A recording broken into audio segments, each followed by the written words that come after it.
같이 계십니다.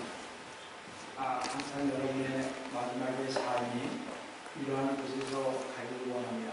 다 하시겠습니까? 성도의 나는 주 예수 그리스도님의 핏부림으로 택한 마음입니다. 따라서 성도의 나는 날마다 내 자신의 회개를 통하여 내 자아를 죽일 때 영의 자유함을 얻고 날마다 내 십자가를 지고 죄임을 사모하는 삶을 살아가고 있습니다. 그쪽 마이크 저쪽 뒤에 다 뒤에. 오늘도 주님 안에서 여러분과 함께 은혜의 말씀을 나누어가는 것은 아까 공격형인 김기현 선생 누가복음 3장 4절에서 8절, 역대하 10장 14절에서 회개의 강해설교 네 번째인 마지막 시대인 지금 하나님께서는 겸손하게 기도하며 회개하는 자를 찾으신다라는 제목으로 이 시간 은혜를 나누어갑니다. 성도는 여러분과 저는 주 예수 그리스도님을 믿음으로 말미암아 새롭게 탄생하였으며 새로운 삶을 시작했습니다. 새롭게 탄생하였고 새로운 삶을 주 예수 그리스도님 안에서 가면서도 우리가 자주 질문을 했던 것은 어떻게 해야 주님 앞에 가는 날까지 믿음을 지키며 갈 수 있을까? 어떻게 하여야 주님 앞에 섰을 때 신실한 청지기로서 설 수 있을까?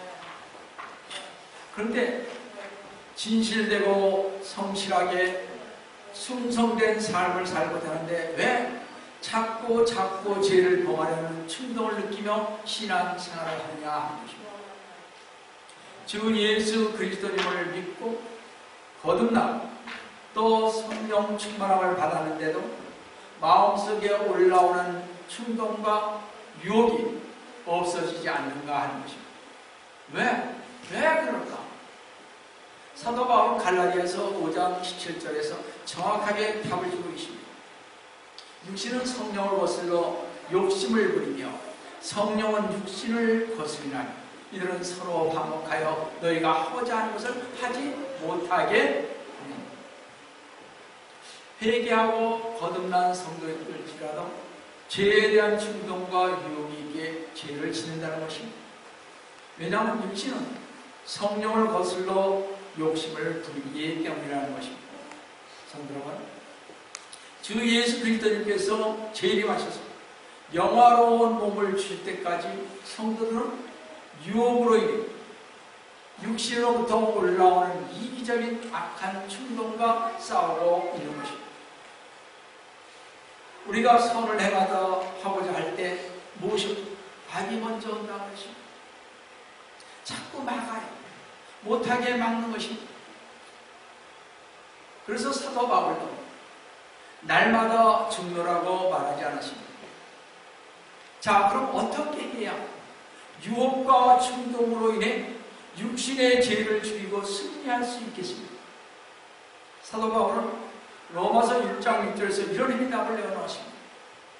우리가 이것을 아나니 곧 우리의 옛사람이 그와 함께 십자가에 못 박힌 것은 죄의 몸을 멸하러 더 이상 우리가 죄에게 종노릇하지 않게 하기 위함이라고 했습니다.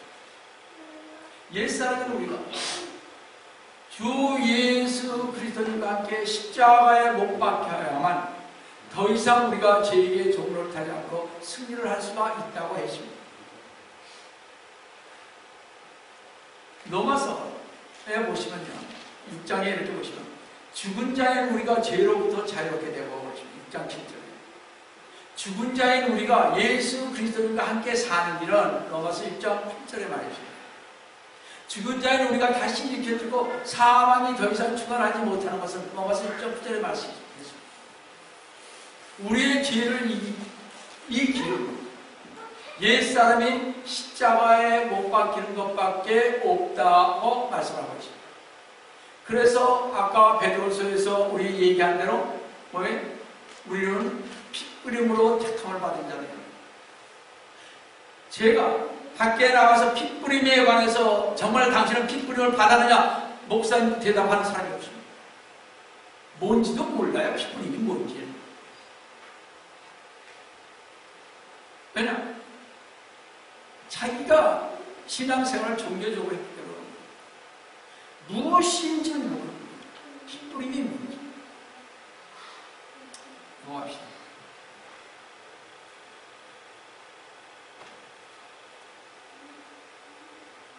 우리가 옛사람 내가 십자가에 못 박혀 죽을 수 있냐? 어떻게 해요? 그것은 오직 뭐라 하세요? 예수 그리스도님의 십자가뿐이라고 하십니다. 다시 말씀드려서 주 예수 그리스도님께서 우리의 죄를 위해 십자가에 돌아가신 주님을 의지하고 신뢰하고 도움을 받을 때만이 육신으로부터 올라오는 영광과 죄를 포괄하는 충동을 뿌리칠 수가 있는 것입니다. 혼자 싸우는 전쟁은 결국 패배와 좌절과 근심과 낭망으로 이끌어갈 것이기 때문에 성도는 우리를 사망에서 건져 영원한 생명으로 이끌어 가실 분이요, 우리를 사망에서 영원한 생명의 맛을 보게 하기 위해서 십자가에 돌아가신 주 예수 그리스도께서는 옛 더러운 생각과 간섭과 악덕과 유혹의 충동을 갖고 사는 성도들에게 새 성품을 그 속에 넣기를 원하셨습니다. 주님은 저와 성도 여러분에게, 주님을 영접한 모든 성도들에게 옛사람을 벗어버리고 새 사람을 입기 원하십니다. 옛사람을 벗어버리고 새 사람이 되기 원하는 성도들에게 반드시 옛 성품 대신에 새 성품을 주어야겠기에 로마서 10장 11절에서 14절에 이렇게 말씀을 하고 있습니다. 잘 보시기 바랍니다. 11절에 우리가 그때를 아노니 지금 바로 잠에서 깨어나야 할 시간이다. 이거 제가 옛날에 평신도 때 주님이 이 말씀을 하셨어요. 너 이제 그만 깨라. 그렇게 해가지고는 신앙을 안 된답니다. 여러분,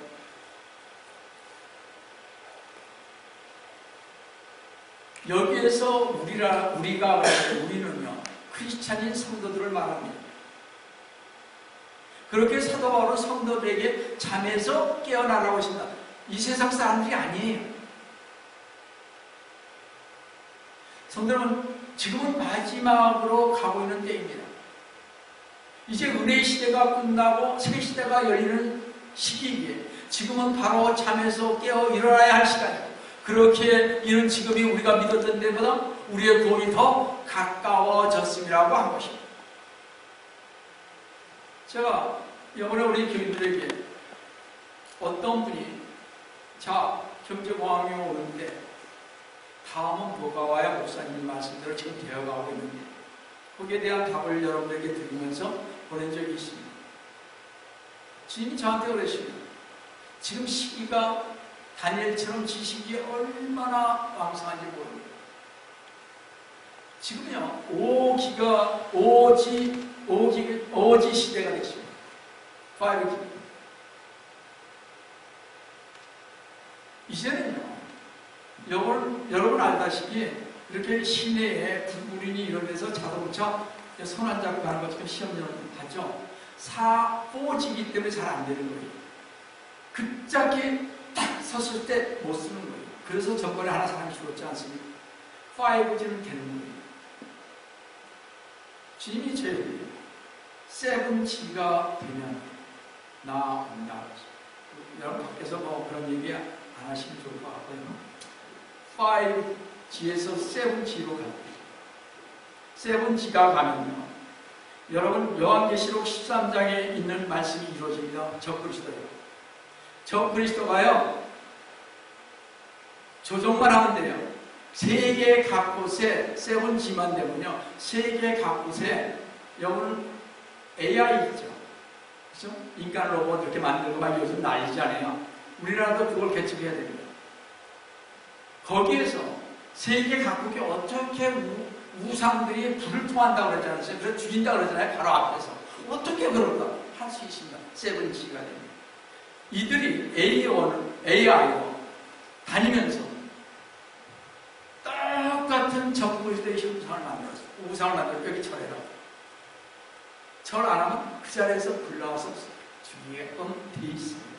그게 세븐이면 저는 충분히 가능하다고 보고도 남습니다. 시스지만 돼도 될 수도 있습니다. 이런 시대가 왔는데 주님이 온다.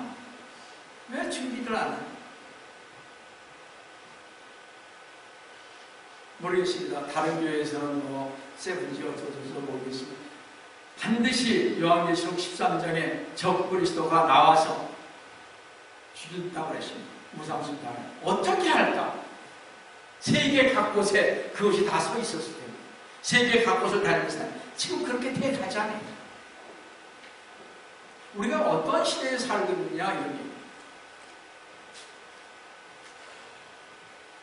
넘어가겠습니다. 여러분들 부담을 주는 것 같아서 그러나 정신을 차리고 깨어 있을 때가 됐다는 것입니다.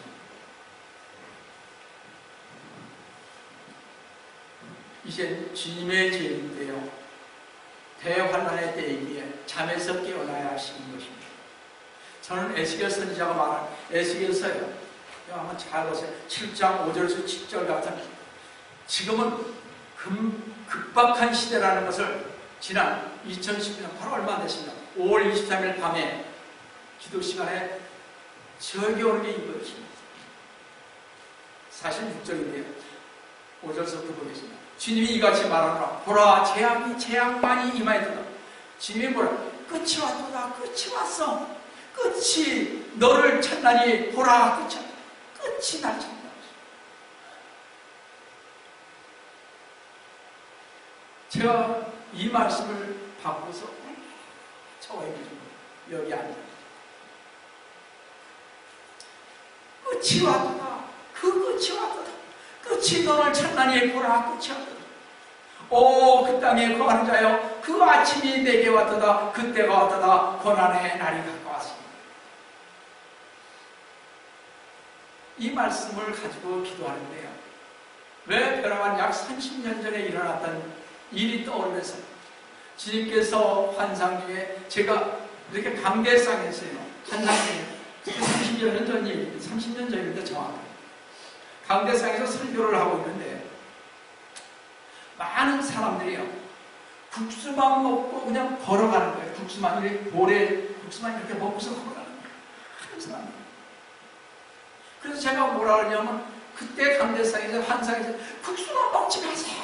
국수 먹지 말고 하나님 말씀 먹어야 살아요. 하나님 말씀 먹어야 살아요. 그러면서 계십니다. 환상에 깜짝 놀라서 계십니다. 또 그 다음날에요. 영성적으로 환상이 보이는데 제가 또 강대상에서 보니 많은 사람이요. 땅만 보고 걷는 거예요. 땅만 하늘 아래 어떻게 이 사람의 사람들이 쫙다 고기만 숙이고 다니는 거예요. 그래서 제가 떨어져 땅만 보지 말고 하늘을 보세요. 하늘을 보세요. 외쳤어요. 그것도 깨십니다. 그리고 또 그 다음 날인 1989년 11월 10일 금요일 새벽 5시 30분에 환상 중이에요. 이사야 52장 1절에 나오는 깰지어다 깰지어다. 그래서 여러분 이제 주님이 오시니 깨어 일어나세요. 깨어 일어나세요 하면서 막 소리 지르죠. 제가 그 당시에 너무 놀래고 우리 남동생님께서 가봐요. 교회를 제대로 안 다녀서 물론 다녔습니다. 스모교를 다녔을 때 그때 제가 말했습니다. 야, 걔가 이름은 옥자니까 초록이잖아요. 우리는 영남이고 영민이 영남이 그랬습니다. 영남아, 너 친이 가까워. 아, 형, 너 이제 우리 깨야 친이 가까웠어. 그랬더니 자기의 그 구역의 전도사한테 물어봤나 하는 얘기가 이 50장 말씀이 다른 말씀이다. 그러니까 얘는 자기네 그걸 믿었겠죠. 제가 그런 얘기를 했습니다. 열심히 다녀라. 열심히 다녀라. 그래서 제가 하나님한테 기도해요. 그래서 전화를 끊은 적이 있습니다. 제가 이걸 89년 10월 이후죠. 한 1월달인가 아마 1월달 정도 됐을 것 같아요. 90년. 그때 아마 전화를 했습니다. 하도 이게 답답해서 우리 가족을 위해서 기도를 했죠. 구원받아야 되니까. 저는 그때 이후로 그 전서부터 주님의 재림에 관계에 된 서적을 찾기 시작하죠. 그랬더니 이걸 들려주셨는지 모르겠습니다. 이렇게 주님을 준비하고 있었고, 이 준비를 하고 나서 또 제가 어떻게 더욱더 주님의 재림을 준비하며 재림 설교를 어떻게 해서 2014년 2월 첫 주부터 2017년 3월 말로 약 3년에 걸쳐서 135회로 재림 설교를 마쳤습니다. 그런데 주님께서는 이 마지막 시대가 거의 가까웠다 하시면서 아까 뭐였습니까? 에스겔서에 있는 그 말씀대로 하려는 거예요. 끝이 왔다.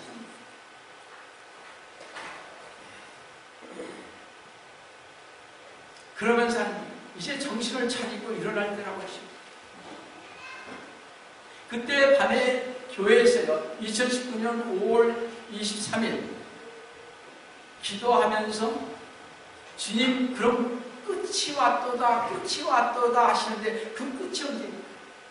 한 물어봤어요. 아니 구정까지는 잘 가르쳐 주시죠. 왜 이건 안 가르쳐 주시죠? 준비해라 그러죠. 여러분에게 제가 누차 저희 교회 다니면서 저희 교회 여러분에게 누차 얘기했습니다.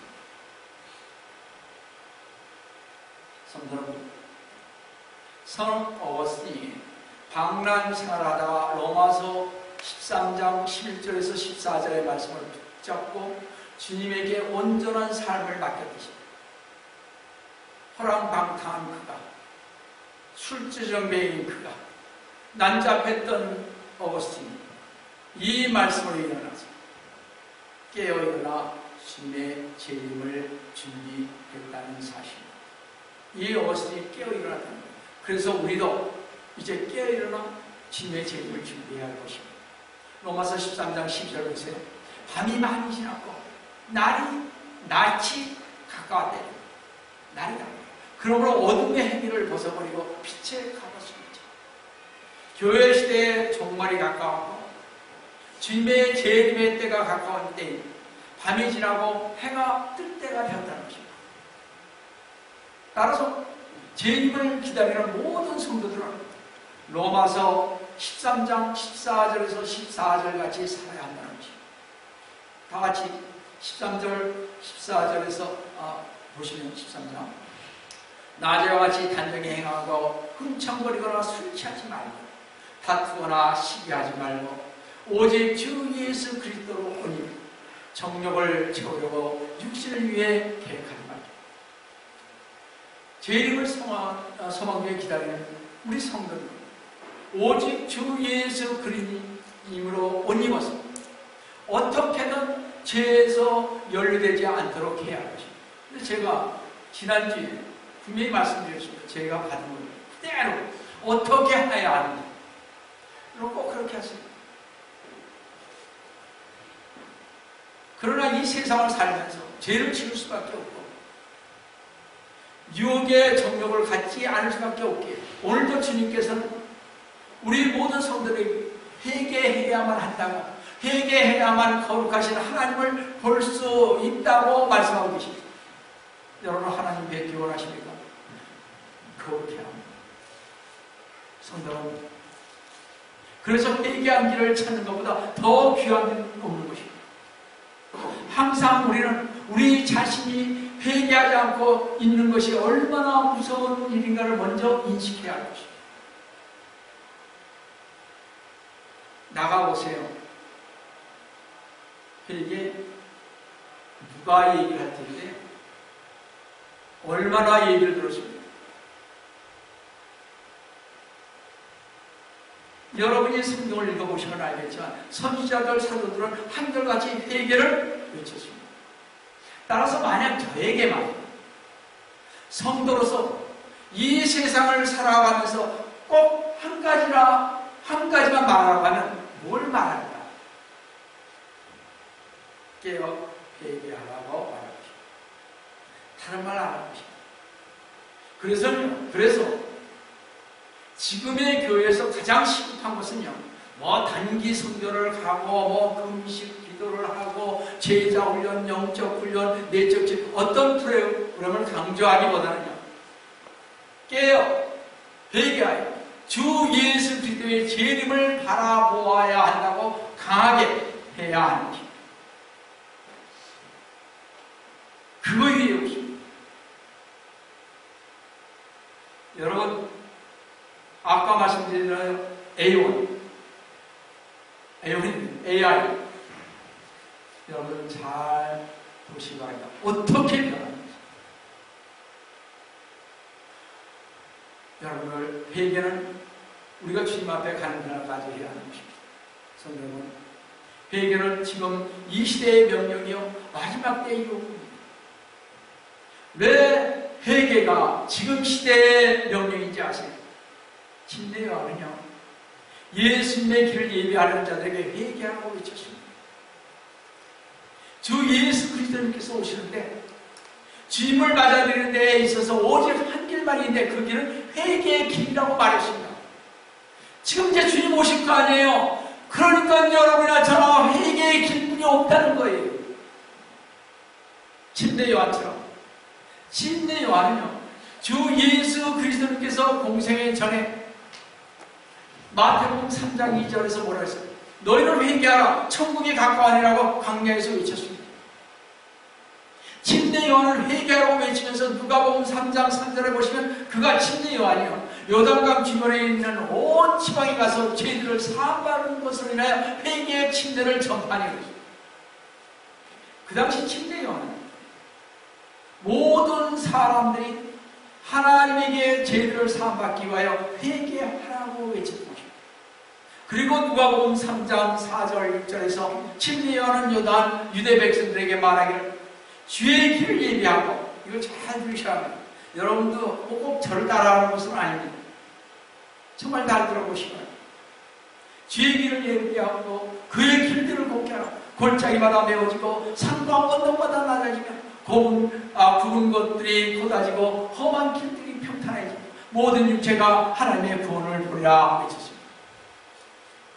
저는 이 말씀을 갖고 몇십 년 한 건지 모르겠습니다. 침례 요한처럼 주님께서 오시는 길을 곱게 하고 산과 언덕이 낮아지며 그분 곳이 곧아지게 이것을 성도들에게 가르치고 외치고 내가 마음에 품고 가기를 원한다고 주님에게 늘 말씀드렸습니다. 밤에 여기 와서 기도하신 분들은 알 것입니다. 제가 이 말씀을 가지고 매번 거의 했습니다. 주님 오시는 것을 제가 길을 닦아야 된다. 이것을 해야 돼요 하면서 메시아이신 그리스도께서 구원을 가지시고 오래지 않아서 오실 텐데 그때 그리스도님께서 주시는 구원을 받기에 부족함이 없도록 회개하라는 것입니다. 이 말씀을. 그런데 그리스도님께서 구원하러 오시기 전에 기다리던 만왕의 왕이 오시기 전에 회개하여 바른 마음, 옳은 마음을 가져야 한다고 침례 요한을 외쳤습니다. 죄로 가득 찬 골짜기를 메우고 추악한 죄로 얼룩진 산과 언덕 같은 마음이 낮아져 겸손해지고 멸망하여져 없어질 굽은 마음을 굳게 하고 강팍한 험악한 길을 가고 있는 마음이 평탄하게 돼요. 곧 우리 앞에 나타나실 그리스도님의 구원하심에 회개하고 기다리라는 거죠. 우리는 이 말씀을 가지고 주님 오시는 것을 재림을 준비하면서 회개하면서 가야 하는 것입니다. 다 제가 경험했던 것을 말씀드리는 것입니다. 성경에 있는 말씀 그대로 말씀드리는 것입니다. 성도 여러분, 오직 회개로 그 길이 준비되었을 때만이 5절처럼 골짜기가 메워지고 산과 언덕마다 낮아지고 굽은 곳들이 곧아지고 험한 길들이 평탄해질 때만이 왕 대신 주님이 찾아오신 것입니다. 회개만이 자신을 낮추고요. 회개만이 깨끗해져 그분 마음이 고다지고 회개만이 강팍한 마음이 평탄해질 수가 있기 때문에 회개해야 하는 것입니다. 따라서 회개가 없는 신앙은 가식일 수밖에 없고 회개가 없는 기도와 금식은 형식적일 수밖에 없으며 회개가 없는 전도는 형식적일 수가 있으며 회개가 없이는 나를 변화시킬 수가 없거든. 침례야 너 예수 그리스도님께서도 회개하라고 그래서 외쳤던 것입니다. 진짜 중요한 것은 깊숙이 회개할 때 우리는 깨끗해지는 것입니다. 다시 한번 말씀드립니다. 사도 바울은 사도행전 20장 26절에서 그러므로 내가 증거하나니 모든 사람의 피로부터 내가 깨끗하니 했습니다. 사도 바울이 모든 사람의 피로부터 내가 깨끗하는 것입니다. 여러분 회개해서 이 마음을 받아야 한다고 지난주에 분명히 말씀드렸습니다. 늘 말씀드렸습니다. 공부하면서 회개하지 않으면 이 말씀을 받을 수가 없다는 것입니다. 핏부림을 받을 수가 없습니다. 핏부림을 받아야 여러분 주님 앞에 설 수 있습니다. 담대히 지성소로 들어갈 수 있다고 그리스도에 말씀하고 있습니다. 성도 여러분, 사도 바울을 불러주시오. 모든 사람들의 피로부터 내가 깨끗하다고 증거했던 것처럼 우리도 주 예수 그리스도께서 이미 십자가에서 우리를 위해 회개를 한 거에 놓으시고 주님 앞에 무릎을 꿇고 회개할 때 내가 깨끗하다고 증거할 수가 있는 것입니다. 저한테 그러셨습니다. 제가 왜 담대하게 말씀을 드리는 것입니다. 성도 여러분, 신앙생활 하면서 정말이지 우리는 너무나 많은 시간을 낭비했습니다.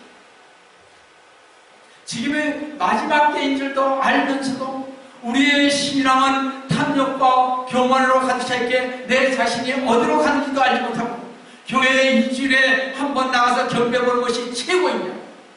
교회에 정말 나가는 것이 뭐가 내가 된 것입니다. 나머지 시간은 헛손생활을 하고 있습니다. 이 땅에 가진 일이 비일비재하고 일어나고 있는데 교회 안에 죄로 인해 하나님께서 탄식하고 통곡하고 계신데 교회 안에 세상 프로그램이 들어오고 세상 프로그램이 얼마나 많은지 모릅니다. 무슨 해다 그것이 문제가 아니고 교회에서 뭘 해야 할지를 모르는 거예요.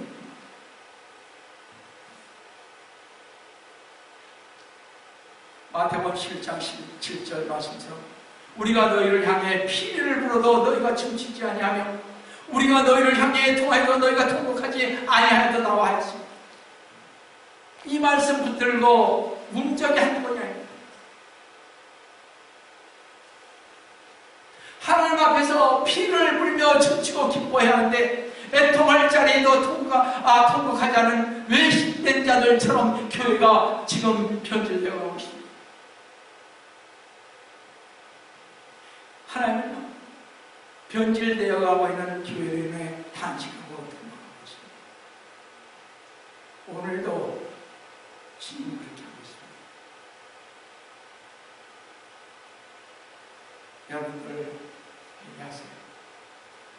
주님은 오늘도 여러분들과 저와 성도들을 위해서 눈물을 흘리고 계십니다. 저 하늘만을 바라보고 계시면서 우리를 보지 못하고 계신다. 이런 때였죠. 뭐가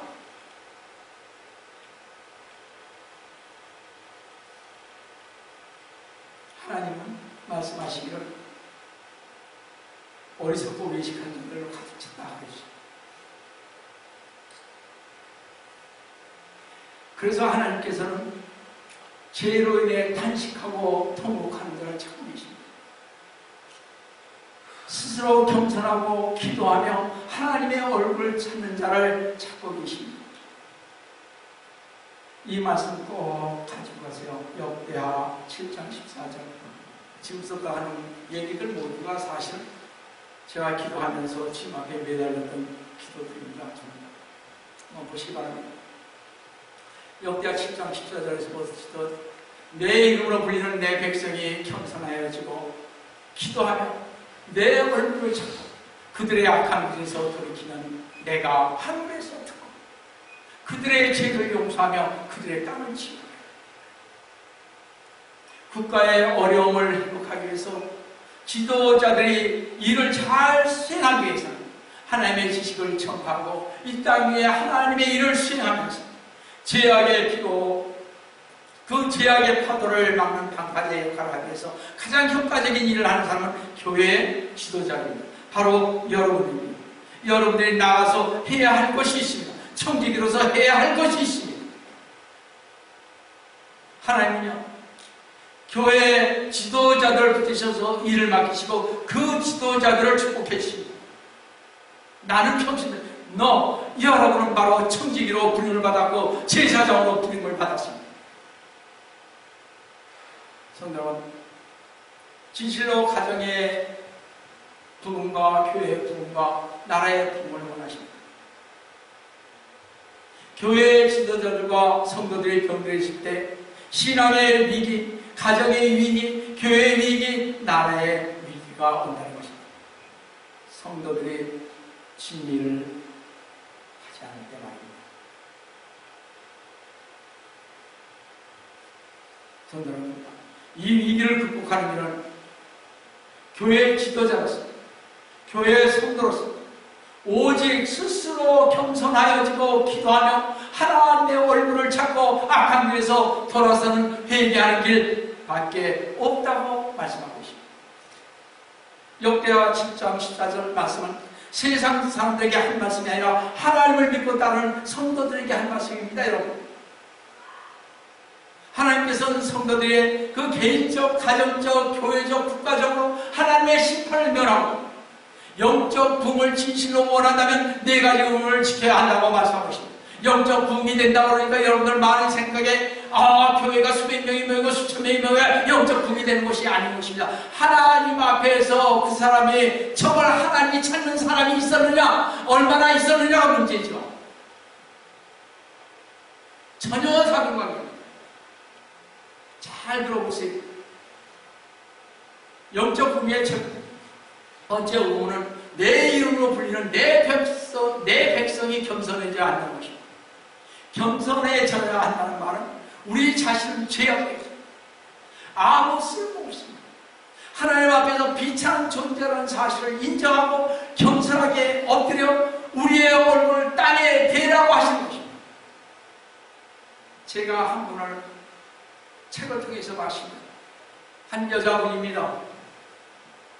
그분은요, 세상에 남편이 일찍 돌아가셨습니다. 애들 있었습니다. 그분은 부흥을 위해서 세상에 부끄럽습니다. 저는 얼마나 부끄러운지. 1시간이 됐던 2시간이 됐던 밥을 먹기만 하면 기도했던 얼굴을 땅에 대고 어디에서도 1시간이 아닌 2시간이 아닌 몇 시간씩 열심히 시간씩 주님께서 너 가서 쉬라고 해도 그런 것입니다. 그 여자가 그렇게 했고 어느 곳에 가서 자기는 그래서 이 교회가 정말 합당한 그런 교회가 되면 다른 곳으로 또 동네로 옮깁니다. 집을 옮겼어요. 거기서 또 기도를 하는 것이냐면요. 그래서 주님께서 저 교회가 이제 세워졌다 그러면 또 다른 교회로 다른 데 가서 또 교회를 위해서 그냥 기도만 했습니다. 다른 거 아무것도 안 했어요. 저 그 얘기 들었어요. 세상. 왜? 미국이 이래서 삽니다. 제가 그 말을 듣고 책을 보고 정말 놀랐습니다. 제가 이제 나중에 책을 봐야지 하면서 봤던 책입니다.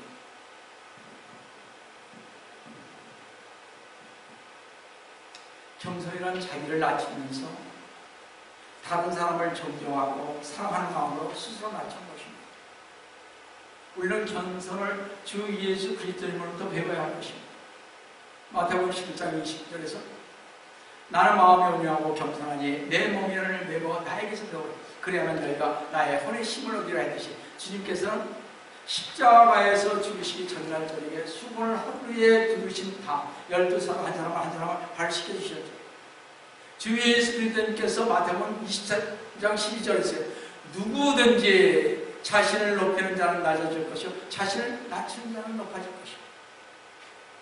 그러면 성도는 하나님의 권능의 손 아래 자신을 낮추십시오. 때가 되면 주님께서 여러분을 높이실 것입니다. 겸손은 하나님을 기쁘시게 하는 것이요 겸손은 하나님의 올바른 인도를 받는 것이요 겸손은 영광으로 이르게 하는 길이요 겸손은 역경을 겪을 때 하나님의 큰 도움이 올 것을 다윗왕처럼 믿는 겸손한 성도로 되시기를 속결을 하실 주 예수 그리스도의 이름으로 축원드립니다. 영적 비결 두 번째는요. 두 번째 부분은 내 이름으로 부르는 내 백성은 기도해야만 한다 그러십니다. 분명히 이야기를 했죠. 우리 하나님의 말씀을 읽고 묵상할 때마다 느끼는 것은 오늘도 하나님께서 끈질기게 금식하며 끈질기게 기도하며 끈질기게 말씀을 보는 일꾼을 찾으시고 끈질기게 하나님께서 오늘도 기도자를 찾으시고 그 기도자의 말에 귀를 기울이십니다. 성도는 우리는 유대 나라가 BC 586년에 멸망당한 것을 잘 알고 있습니다. 그 백성들은 포로로 잡혀가고 있었을 때, 자, 그들의 나라는 완전히 망하고 말았고, 도시는 파괴되었고, 성스러운 성전도 파괴되었으며, 백성들은 노예의 삶을 살게 되었습니다. 성도는 그 이유가 무엇입니까? 이사야 64장 6절 7절을 보시면요. 그러나 우리는 다 불결한 것 같고 우리의 모든 의는 더러운 걸레 같으며 또 우리는 다 잎사귀처럼 시들며 우리의 죄악들을 바람처럼 우리를 옮겨가네. 자, 7절입니다. 제가 얘기하고 싶은 것은 주의 이름을 부르는 자가 없으며 스스로 분별하여 주를 붙잡는 자도 없다고 하십니다. 나라가 망하고 성전은 파괴되고 백성들은 노예로 풀려가는데도 주님의 이름을 부르는 자가 없고 스스로 분별하여 주를 붙잡는 자도 없다고 하십니다. 우리나라가 지금 어려움이 있는데 여러분들 스스로 주님을 찾아서 우리의 나라를 위해서 기도하는 자가 어디 있느냐고 에스더처럼 3일을 금식하면서 회개하면서 주님 저희 나라를 살려달라고 이렇게 불리는 사람들이 없다고 오늘도 주님께서는 말씀하고 계십니다. 저희도 있어요. 제가 눈물이 났어요.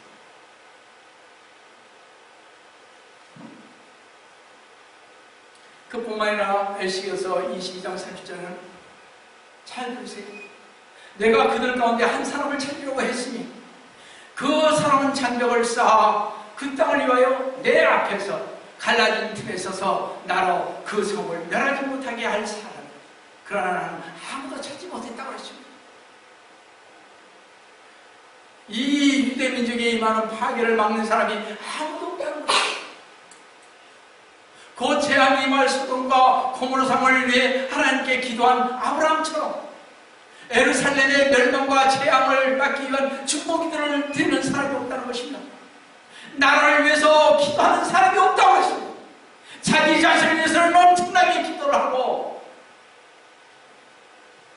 그런데 왜 나라를 위해서 기도하지 않나?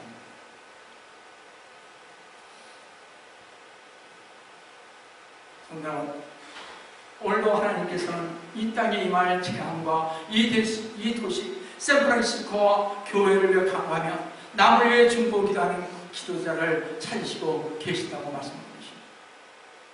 만약 어떤 사람이 우리에게 기도하는 이유를 묻는다면 그 해답을 하나님 백성 가운데서 하나님은 진정 기도자를 원하시고 찾고 계시기에 저는 기도합니다. 이래야 된다. 이래요.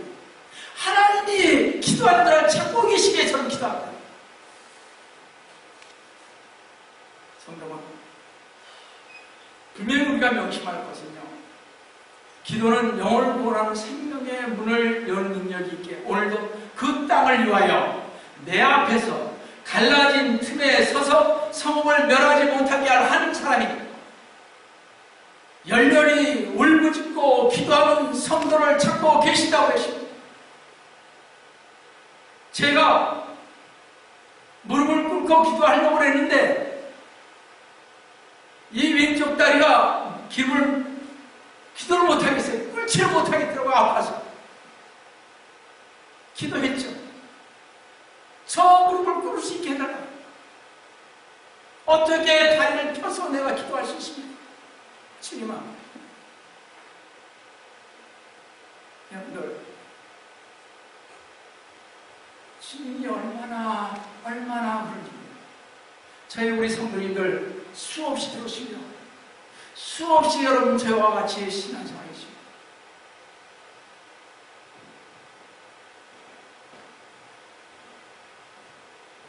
우리 모두 인내와 용기로 기도를 쉬지 말고 성령 충만하여 지옥문을 폭파하는 힘을 갖고 기도의 용사들이 되시기를 속기를 하신 주 예수 그리스도의 이름으로 기도드립니다.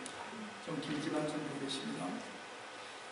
영적 궁의 세 번째 비결은 내 이름으로 불리는 내 백성은 하나님의 얼굴을 찾아야만 한다고 말씀하십니다. 얼굴을 찾는다는 것이 뭐예요? 서로 얼굴을 마주하는 것을 의미하죠. 얼굴을 서로 찾는 거예요.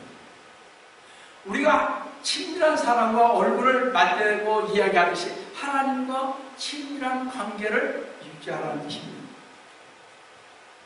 보통 교인들은요, 어려움에 부닥치면 하나님을 찾습니다.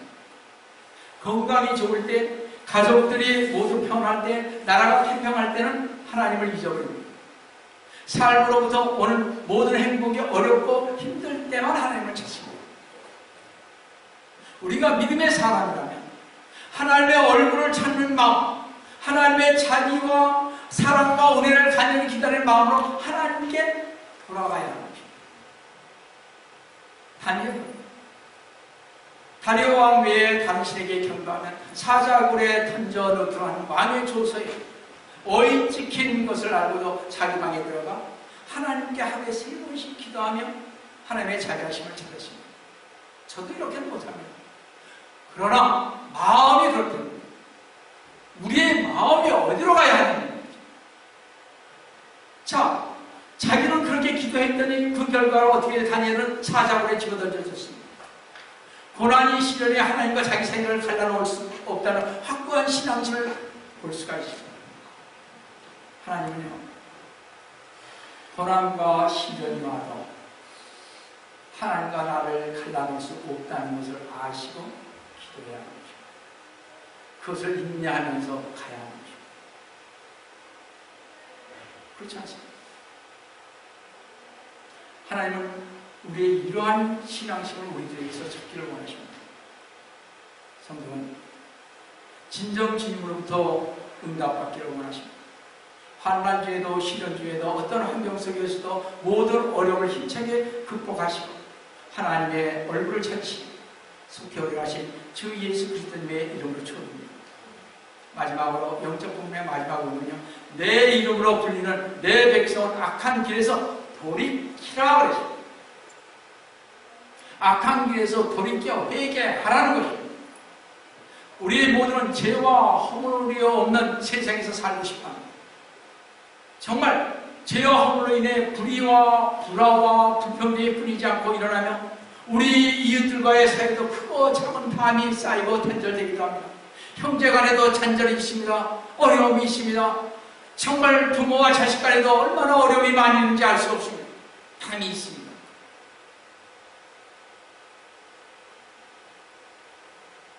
인간과 인간 사이에 담이 쌓인 것과 마찬가지로 하나님과 인간 사이에도 죄 때문에 담이 생기고 하나님과 자유롭게 만날 수 있는 통로가 잘 안 되는 것입니다. 시편 66편 18절에 내가 내 마음의 죄악을 생각하며 품으면 말이죠. 주께서 내게 듣지 아니하시라 하십니다. 내 마음의 죄악을 품으면 여러분 선이 중간에 끊긴 전화기와 같아서 아무리 통화를 하려고 해도 통화가 불가능한 것입니다. 그러므로 신앙의 연륜이 오랜 사람 화려한 이력서를 가진 사람도 이 장애물인 죄를 제거하지 않으면 하나님과의 교통이 불가능해지는 것입니다. 죄는 하나님과의 교제가 차단되게 하기도 하지만 또한 기도가 하늘에 상달되지 못하게 하는 기도응답의 길을 차단하는 것입니다. 죄로 인해 하나님과의 단절된 상태에서 아무리 하나님을 찾고 기도하고 엎드려 하나님은 듣지 않으신다는 것을 우리 명심해야 합니다. 마지막 장 한번 보겠습니다. 주님께서 이사야 50장 1, 2절 말씀하십니다. 다 아는 얘기입니다. 보라, 주의 손이 짧아서 구원하지 못하신 바 아니야. 그의 귀가 둔하여 듣지 못하신 바 아니야. 오직 너의 죄악들이 너희와 너희 하나님 사이를 아냐. 할 것은 우리의 죄악을 하나님 사이를 안 오기 때문에 안 드시는 거죠. 너희 죄들이 그의 얼굴을 너희로부터 가렸기에 그가 듣지 않아요. 죄 때문에 악함을 입었습니다. 전원만 연결되면 불이 즉시 들어오듯 끊긴 선만 열리면 통화가 즉시 가능한 것처럼 우리의 이 죄라는 장애물만 제거하면 하나님의 응답은 즉시로 오게 되는 것입니다.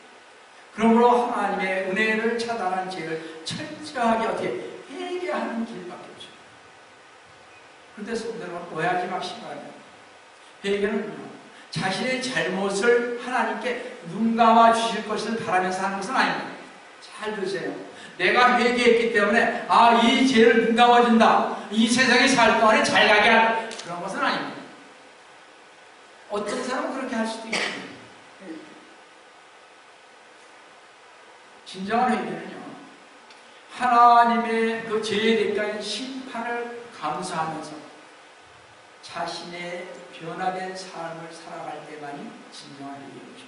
그러니까 내가 이 죄 때문에 심판을 받아, 벌을 받아. 그래도 나는 주님 안에서 변화된 삶을 살아가겠다. 그래서 얘기하는 거죠. 그러면 마지막 시대의 지금은 개인이나 가정이나 교회나 국가가 어려운 때입니다. 마지막 시대인 지금은 이 땅에 가능한 일이 역겨운 일이 일어나고 있습니다. 특별히 교회에 세상에 죄가 많이 나오고 우상이 들어오고 WEA 여러분 한번 찾아보세요. 집에 가서 WCC의 에큐메니컬 운동이 들어와, 즉 종교다원주의가 들어와 캐톨릭, 불교, 이슬람교, 힌두교, 토착종교 등등 모든 종교들을 수용하고 연합하여 존중한다는 것입니다. 하나님 교회 안에 이런 일로 인해 주님께서는 이런 죄로 인해 탄식하고 통곡합니다. 우리는 진정으로 하나님의 슬픔을 모릅니다. 그렇죠? 잘 모릅니다. 우리는 진정으로 하나님께서 우리의 죄와 교회 안에서의 죄로 인해 슬픔과 고뇌하고 계심을 느끼지 못하고 있습니다. 한번 여러분 가만히 생각해 보세요. 여러분, 우리는 지금 회개합니다. 우리가 지금 회개하지 않으면 결코 돌이킬 수 없는 때가 옵니다. 우리는 지금 죄를 깨닫게 하는 성령의 역사가 전해져야 합니다. 우리는 마지막 시대인 지금 하나님과의 바른 관계를 가져야 합니다. 우리 모두에게는 앞으로 남은 시간이 별로 없기에 이제부터 우리는 하나님께 앞으로 어떻게 해야 합니까? 라고 묻고 기도해야 합니다. 주님, 어떻게 해야 이 긴박한 다가오는 시간을 피할 수 있습니까? 라고 물으면서 기도해야 합니다. 마지막 시대인 지금 이 긴박한 시간을 피할 수 있는 길은 역대하 7장 14절의 영적 궁의 4가지 의무를 실행할 때 하나님께서는 우리의 기도를 들으시고 우리의 더러운 죄를 용서하시고 우리에게 내려지는 무서운 재앙, 이 땅을 심판에서 얻으시고 땅을 치유하시겠다고 분명히 말씀하신 이 약속의 말씀을 이제 철저히 여러분들 역대하 7장 14절과 오늘 말씀 여러분 꼭 보시기 바랍니다. 에스겔서에서 분명히 지금 말씀하셨습니다. 끝이요.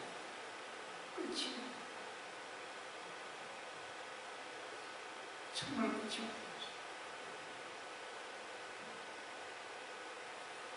여러분들 주님 안에서 회개하여서 정말 내가 거룩하니 너도 거룩하다는 말씀을 꼭 들으신 우리 성도들 계심을 주님의 이름으로 축원합니다. 다시 사랑의 하나님 아버지, 주님의 은혜를 주시고 감사합니다. 주님, 오늘도 우리 주님께서는 한 사람을 찾는다고 하십니다. 성벽을 쌓아 그 땅을 위해서 내 앞에 갈라진 틈에 서서 그 사람을 멸하지 못하게 할 한 사람을 찾는다고 하십니다. 주님, 저희들 그러한 자들이 되기를 원합니다. 우리 주님께서 이 시간 함께하여 주시옵소서. 그 땅을 위하여, 이 샌프란시스코를 위하여, 이 샌프란시스코 베이에리아를 위하여 내 앞에서 갈라진 틈에서도 성을 멸하지 못하게 해달라고, 이 마지막 때 지진으로 인해서 이 샌프란시스코가 멸망당하지 아니하도록 기도하는 저희들이 될 수 있도록 도와주시기를 원합니다. 그런 자들이 되기를 원합니다. 주님, 도와주시옵소서. 오늘도 주님께서 저희와 함께 해주시면 감사하며 주의를 받들어 가는 기도를